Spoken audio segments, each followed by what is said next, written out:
Halo, assalamualaikum. Selamat pagi anak-anak semua. Bertemu lagi dengan channel Pak Zulkarnain. Baik, pada kesempatan kali ini Bapak akan memberikan materi IPS kelas 8. Pada semester ini kita akan memulai pembelajaran IPS pada bab 3. Gimana kabarnya anak-anak semua? Mudah-mudahan anak-anak semua selalu dalam keadaan sehat. Baik anak-anak, langsung saja. Pada pembahasan bab 3 ini, itu tentang keunggulan dan keterbatasan antar ruang dan pengaruhnya terhadap kegiatan ekonomi, sosial, budaya di Indonesia dan ASEAN.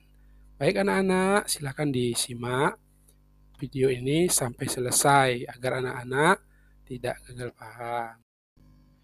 Baik anak-anak, sebelum belajar kita mulai, terlebih dahulu silakan anak-anak berdoa dulu. Baiklah, berdoa dimulai. Berdoa selesai. Baik, langsung kita masuk ke sub materi pembahasan yang pertama. A. Keunggulan dan keterbatasan antar ruang serta peran pelaku ekonomi dalam suatu perekonomian. Kita masuk yang pertama, keunggulan dan keterbatasan antar ruang dalam permintaan, penawaran, dan teknologi. Terlebih dahulu, sebelum kita memulai, Bapak akan bacakan tujuan dari pembelajaran. Adapun tujuan kita mempelajari, setelah mempelajari uraian materi pada bab ini, kalian diharapkan mampu A. Menjelaskan keunggulan dan keterbatasan antar ruang serta peran pelaku ekonomi dalam suatu perekonomian. B. Mendeskripsikan perdagangan antar pulau. C. Mendeskripsikan perdagangan antar negara. D. Menganalisis model penguatan ekonomi maritim dan agrikultur. E.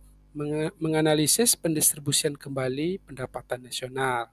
Jadi itu tujuan dari pembelajaran kita pada hari ini. Kemudian kita masuk pada peta konsep.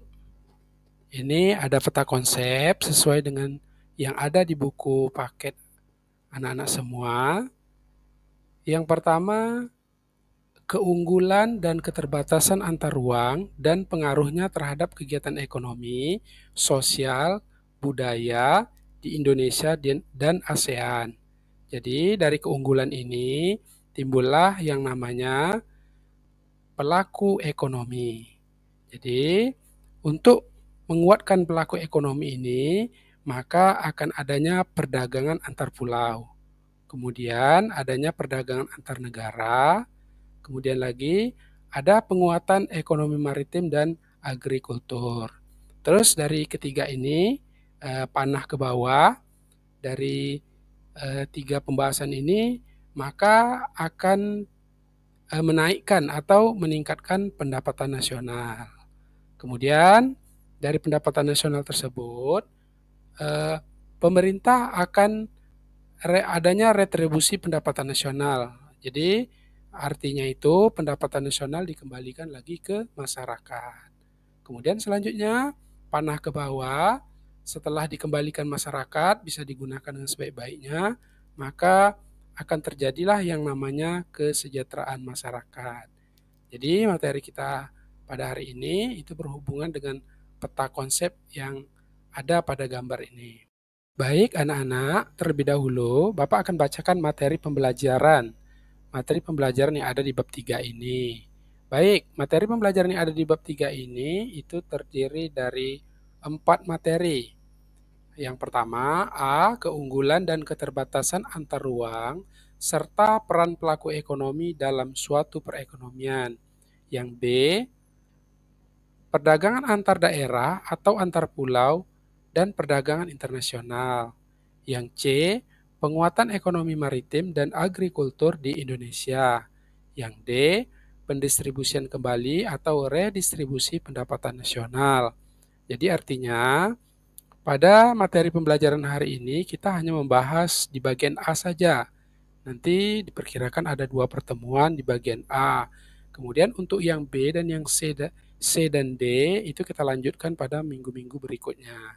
Jadi Jadi seperti itu ya anak-anak. Baik, langsung saja kita ke pembahasan materi pada hari ini. Kita mulai dari bab 3, kelas 8. Adapun sub pembahasan materi yang A adalah tentang keunggulan dan keterbatasan antar ruang serta peran pelaku ekonomi dalam suatu perekonomian. Kita masuk yang satu. Yang pertama, keunggulan dan keterbatasan antar ruang dalam permintaan, penawaran, dan teknologi. Kita masuk pada pembahasannya. Tidak ada suatu daerah yang sanggup memenuhi semua kebutuhan di daerahnya sendiri. Hal itu disebabkan oleh keragaman sumber daya antar daerah. Ada daerah yang memiliki kelebihan produk tertentu, ada juga daerah yang kekurangan. Dengan demikian, terjadilah perdagangan antar daerah dan antar pulau di Indonesia. Aktivitas perdagangan akan terjadi apabila adanya kegiatan ekonomi.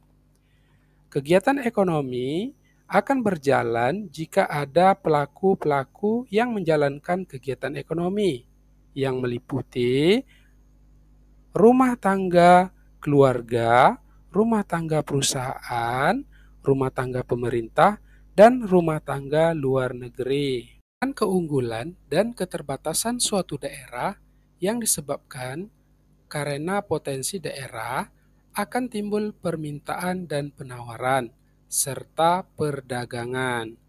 Untuk pengembangan perdagangan diperlukan penguatan produk unggulan dari suatu daerah atau suatu negara, seperti penguatan ekonomi maritim dan agrikultur untuk Indonesia. Pengembangan dua sektor tersebut akan meningkatkan pendapatan nasional.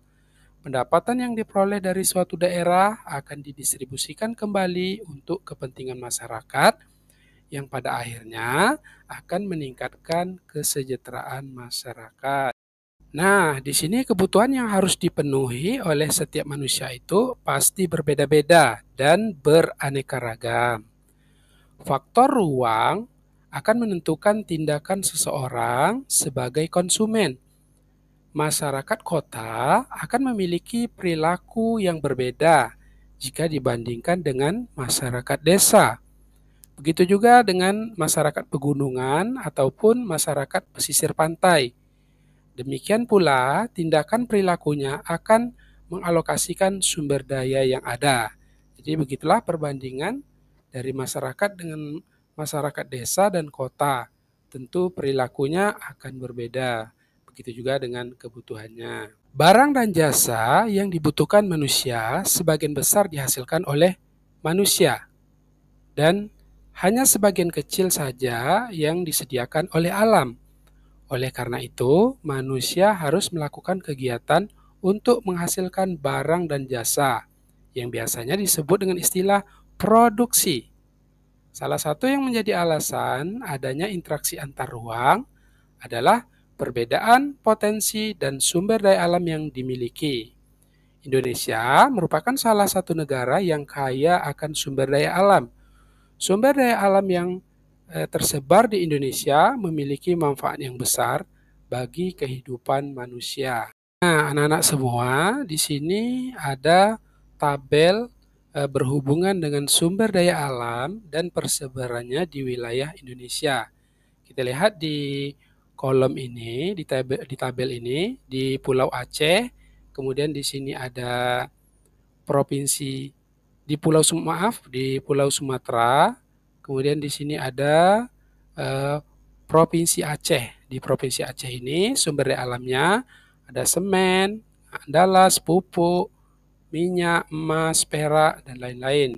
Kemudian di Provinsi Sumatera Utara ada minyak bumi, kertas, tekstil, dan ban mobil. Kemudian ada di Sumatera Barat itu semen, kemudian tenun, timah, batu bara, dan granit. Kemudian di Riau ada minyak bumi, emas, perak, bauksit, dan kertas. Jadi ini di tabel ini ada di daerah Sumatera, Jawa, dan lain-lainnya. Nanti Ananda bisa disimak atau dibaca. Apa-apa saja yang menjadi sumber daya alam di setiap daerah. Jadi di setiap daerah itu memiliki sumber daya alam yang berbeda-beda tergantung daerahnya. Jadi makanya di sini saling ketergantungan antara daerah satu dengan daerah lain. Itulah yang menimbulkan ketergantungan ini yang menimbulkan perdagangan. Itulah sebab terjadinya perdagangan. Baik, kita lanjut. Baiklah anak-anak, terus disimak ya. Kita lanjut. Eh, Persebaran sumber daya alam antar suatu daerah dengan daerah lainnya itu berbeda-beda. Suatu daerah dapat dikenal sebagai penghasil barang tambang, akan tetapi daerah lain juga dapat dikenal sebagai penghasil hutan atau pertanian. Perbedaan potensi inilah yang dapat mengakibatkan terjadinya permintaan dan penawaran yang menimbulkan aktivitas perdagangan. Perbedaan potensi di daerah juga menyebabkan perbedaan keunggulan masing-masing daerah. Setiap daerah memiliki keunggulan komparatif tersendiri. Sebagai contoh, Lampung memproduksi kopi, sedangkan Jawa Barat memproduksi beras. Lampung dapat memproduksi kopi secara efisien dan murah, demikian pula Jawa Barat memproduksi beras secara efisien. Dengan demikian, berarti Lampung memiliki keunggulan komparatif dalam produksi kopi, sedangkan Jawa Barat memiliki keunggulan komparatif dalam memproduksi beras. Nah, anak-anak perlu diingat, tadi kita sudah membahas tentang aktivitas perdagangan, kemudian juga ada kegiatan ekonomi. Lalu sekarang kita perlu tahu siapa saja yang menjadi pelaku-pelaku ekonomi. Nah, kesimpulan materi kita pada hari ini, aktivitas perdagangan akan terjadi jika ada produk yang akan diperdagangkan. Untuk menghasilkan produk, perlu dilakukan kegiatan yang namanya produksi. Kegiatan ekonomi akan berjalan jika ada pelaku-pelaku yang menjalankan kegiatan ekonomi. Nah, pada pembahasan selanjutnya, pada pertemuan selanjutnya, kita akan membahas pelaku-pelaku ekonomi. Di antaranya ada rumah tangga perusahaan atau produsen, rumah tangga keluarga atau konsumen, rumah tangga pemerintah, dan rumah tangga luar negeri. Demikianlah pembahasan materi kita pada hari ini. Mudah-mudahan bermanfaat buat anak-anak semua. Jangan selalu diulang-ulang pelajaran di rumah.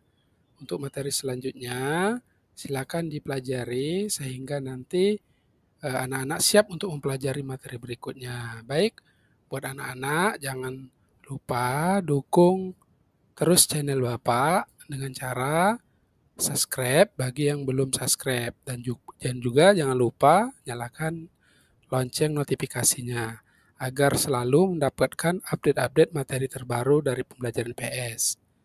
Terima kasih.